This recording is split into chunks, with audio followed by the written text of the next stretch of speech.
Bienvenidos a Salud Conecta con el doctor José Carlos Marín Gabriel, especialista en aparato digestivo del Hospital 12 de Octubre de Madrid y director científico del Instituto Clínico del Aparato Digestivo, ICADIG.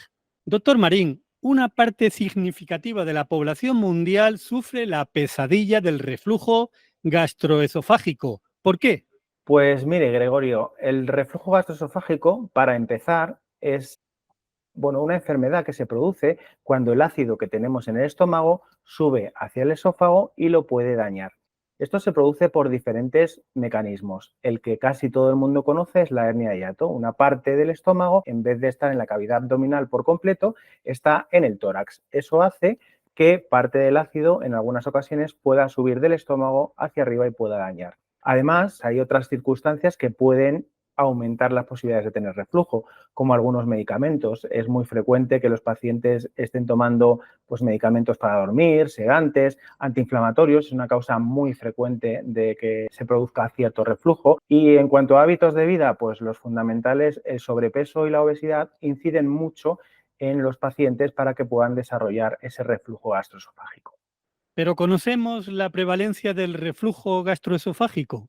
A nivel mundial, la prevalencia es muy variable, pero en países occidentales, que es donde nos movemos, ronda alrededor del 20%. Algo así como 2 de cada 10 personas que nos podamos encontrar por la calle van a tener problemas de reflujo.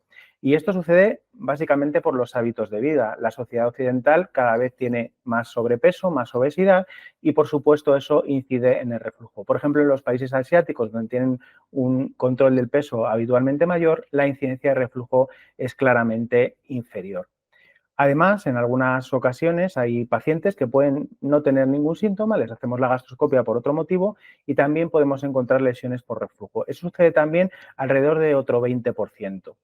Hay un 20% de pacientes que les hacemos una endoscopia, tienen lesiones por reflujo y el paciente no te cuenta que haya tenido jamás ningún problema asociado. Doctor, ¿qué síntomas se describen en este reflujo? El síntoma principal es lo que las personas cuando van a la consulta llaman acidez. Nosotros lo llamamos, los médicos, que siempre ponemos nombres muy raros a las cosas, lo llamamos pirosis. El otro síntoma frecuente que se suele dar es la regurgitación, la sensación de que algo del contenido del alimento que has comido se te viene hacia arriba. Esos son los fundamentales.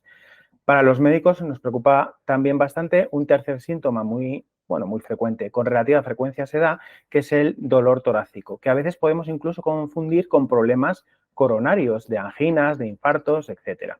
Un tema que además preocupa bastante a los especialistas que llevan el sistema respiratorio, los neumólogos, pues son, por ejemplo, también la tos crónica o el asma, que en alguna ocasión, aunque es raro, no es muy frecuente, pueden también estar asociados a problemas de reflujo.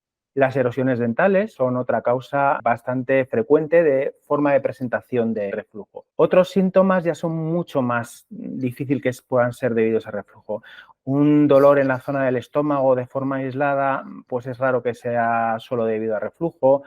Náuseas, vómitos, sensación de distensión abdominal, todos esos síntomas sin que haya ni ardores, la pirosis que llamamos nosotros, ni que haya regurgitación, pues es raro que sean debidos a una enfermedad por reflujo. ¿Y cómo se diagnostica?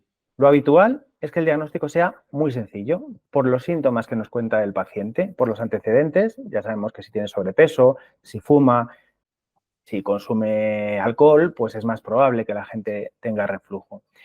Y como digo, la mayor parte de las veces, sobre todo si no hay lo que llamamos síntomas de alarma, no hay que hacer nada más. La gente te cuenta ardores, la pirosis, la regurgitación y uno ya tiene que pensar en que efectivamente ese paciente puede tener reflujo. Si es una persona joven, le pones tratamiento con algún inhibidor de la bomba de protones, el omeprazol o alguno de sus derivados, pantoprazol, etcétera. Cuando hay respuesta y el paciente tenía esos síntomas, pues ya asumimos que la enfermedad es una enfermedad por reflujo y no hay que hacer nada más. ¿Cuándo decidimos hacer pruebas adicionales? Pues lo cierto es que únicamente en pacientes que o bien les hemos puesto tratamiento y no están respondiendo o en algunas personas que pueden tener lo que llamamos síntomas de alarma. ¿De qué síntomas de alarma estamos hablando? Pues estamos hablando de dificultad para tragar, dolor al tragar, personas que les hacemos una analítica y tienen anemia, les han caído los glóbulos rojos o tienen pérdida de peso o han perdido el apetito. Algo que no nos suene demasiado bien, pues entonces ya sí que nos planteamos hacer pruebas adicionales. ¿Qué pruebas adicionales utilizamos cuando son necesarias? La fundamental y la que de verdad diagnostica el reflujo, esto que a veces les preocupa a los otorrinos o a los neumólogos, de si la tos que tiene su paciente o la laringitis que tiene su paciente es por reflujo, es la pHimetría. Una pequeña sonda, una sonda muy finita que se pasa por la nariz, llega hasta el final del esófago, el principio del estómago, y ahí durante 24 horas la tenemos puesta y va a una especie de registrador que al paciente se le pone en la cintura. Ese registrador va a ir observando a lo largo de esas 24 horas la cantidad de episodios de ácido que están subiendo desde el estómago hacia el esófago. Esa, como digo, es la prueba fundamental, la pHimetría, para estar seguros de que los problemas del paciente se deban a reflujo. Esto sería el estándar, el reflujo ácido. Pero claro, hay pacientes que pueden tener reflujo no ácido o reflujo alcalino. Ahí la pHimetría estándar no nos serviría y utilizamos otra técnica muy parecida, pero que llamamos impedanciometría. Y en esa técnica podemos detectar reflujos tanto que sean ácidos como no ácidos. ¿Qué más pruebas podemos hacer? Una manometría. En la manometría esofágica es una sondita un poquito más gorda y nos permite medir las presiones que hay en el esófago y, como digo, de nuevo un poquito hasta el final, hasta la zona del estómago. ¿Para qué nos sirve eso? Pues como hablábamos al principio, una de las causas más frecuentes es la hernia de hiato. En la hernia de hiato hay un problema con la presión de esa transición entre el esófago y el estómago, ha perdido presión y eso se puede ver en la manometría. ¿Hay alguna prueba más? Queda la última, que es la gastroscopia. La gastroscopia sobre todo nos sirve para ver lo que llamamos enfermedad por reflujo erosiva. Puede ser que hagamos una gastroscopia y el paciente no tenga absolutamente nada, a esto lo llamamos enfermedad por reflujo no erosiva, o puede ser que sí que haya lesiones, desde esofagitis a úlceras, etcétera. En la gastroscopia podemos ver esas erosiones o esas úlceras. Con lo cual, un poco reuniendo todas las piezas de este puzzle, en pacientes que sí que necesitamos estar muy seguros de que tengan reflujo, podemos utilizar estos procedimientos. Doctor Marín, ¿los tratamientos son eficaces, por tanto? Pues sí, son bastante efectivos. ¿Por qué empezamos primero? Lo primero que hacemos es hacer modificaciones en el estilo de vida. Ya hemos ido señalando antes que es muy importante reducir el sobrepeso. El aumento de peso produce, siempre se lo cuento a los pacientes, una cierta presión en la cavidad abdominal, estamos llenando eso de grasa y eso facilita que el ácido que hay en el estómago suba hacia arriba. Por tanto, perder peso fundamental. ¿Qué otras cosas podemos hacer? Reducir la ingesta de alcohol y evitar el consumo de tabaco. ¿Alguna otra cosa que funciona además de la pérdida de peso? Elevar por las noches el cabecero de la cama, eso sobre todo en pacientes que tienen reflujo durante la noche, el típico paciente que te cuenta que está más o menos bien por el día y por la noche está con regurgitaciones y mucha acidez. Elevar, por cierto, el cabecero de la cama no es ponerse 2 o 3 almohadas, que lo único que hacemos es fastidiarnos el cuello. Lo que tenemos que hacer es, al elevar el cabecero, colocamos el estómago muy por debajo del nivel de la cabeza y eso permite que el ácido cuando suba, pues no suba tanto o dañe menos. En los últimos tiempos, hará un par de años nada más, salió un estudio también muy interesante de la eficacia que tenía dormir del lado izquierdo. Eso que parece una tontería, lo cierto es que permite que el esófago se exponga mucho menos al ácido que le viene del estómago en esa posición.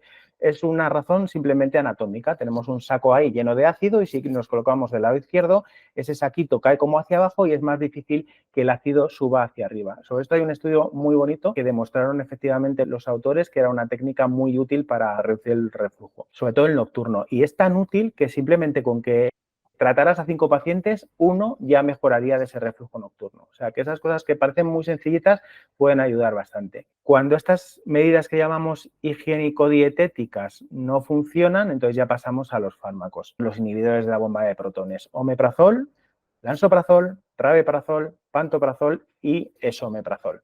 Esos son los que tenemos disponibles. A veces también usamos otros que son un poco más antiguos, que se llaman, bueno, nosotros los llamamos anti-H2, son una especie especial de antihistamínicos, pero el problema que tienen este tipo de fármacos es que con el paso del tiempo tienen un poquito de pérdida de efecto. Esto no le pasa al omeprazol y a toda su familia. Doctor, estos medicamentos, los inhibidores de la bomba de protones, vaya nombrecito, ¿tienen efectos secundarios? No hay ningún medicamento que no tenga efectos secundarios. Eso es así. El asunto es que tienen que ser muy infrecuentes para que los podamos administrar a los pacientes con seguridad. Y eso pasa con los inhibidores de la bomba de protones. Son fármacos muy seguros. Lo cierto es que en los últimos tiempos han estado muy en el candelero de la información periodística, sobre todo, pues especialmente en los últimos años, como digo, por los asuntos de la relación con demencia. Lo cierto es que hay muchos estudios que han intentado asociar los IBPs, como los llamamos nosotros, ¿no? Los inhibidores de la bomba de protones, con demencia, con SIBO, neumonías, con infecciones por gérmenes digestivos, con fracturas óseas, con problemas renales, una cantidad ingente. Pero lo cierto es que hace unos años salió una publicación de la Asociación Americana de Gastroenterología y lo que vieron es que la calidad de todos esos estudios que detectaban esas asociaciones eran bastante mala. Y volviendo a la demencia, que quizás lo que últimamente más nos preguntan en la consulta por esto que ha salido en los últimos meses en los medios, pues lo cierto es que todo viene ya de muchos años atrás. Allá por el 2013 hay un artículo que comenta que los pacientes que estaban tomando estos inhibidores de la bomba de protones les sucedía una cosa, y es que les bajaba la vitamina B12. Y uno diría, ¿y qué tiene que ver esto con la demencia? Bueno, pues lo cierto es que una de las causas raras, muy raras de demencia, pero que es tratable, es el déficit de vitamina B12. Lo curioso de todo esto es que mucha información periodística se hizo eco de omeprazol igual a demencia y en realidad el estudio ni siquiera hablaba de la demencia, hablaba solamente de un déficit leve de vitamina B12. Y de hecho tan leve es que a los pacientes que tenemos con omeprazol durante largo tiempo por el reflujo al final es una enfermedad crónica, no les estamos determinando niveles de vitamina B12, eso no está indicado, no es necesario.